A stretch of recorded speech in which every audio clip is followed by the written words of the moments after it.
Hello and welcome to the 2023-2024 random validation process for the Title I Part D Subpart 2 program.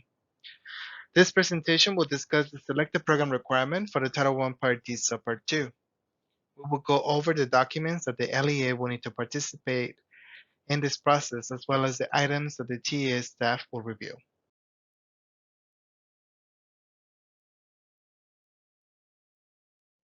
Before we begin, we would like to point out that documenting overall compliance for a program requirement may require several forms of documentation to be maintained locally and available upon request by TEA and/or an auditor.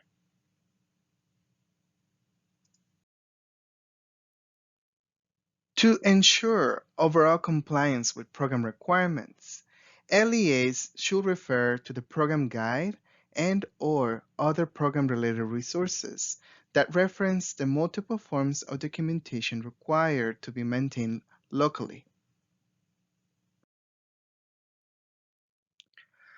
The documentation requested for submission during the random validation process may not include all forms of documentation that are required to be maintained locally.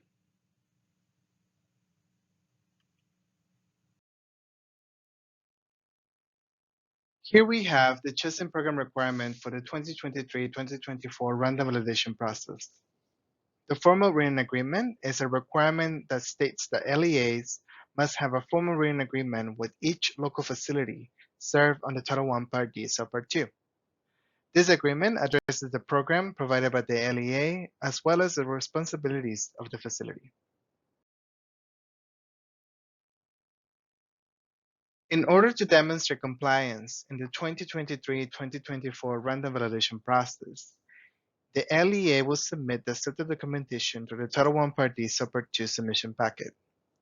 When reviewing the formal agreement, we will see if the agreement addressed the program provided by the LEA and if it addressed the responsibilities of the facility.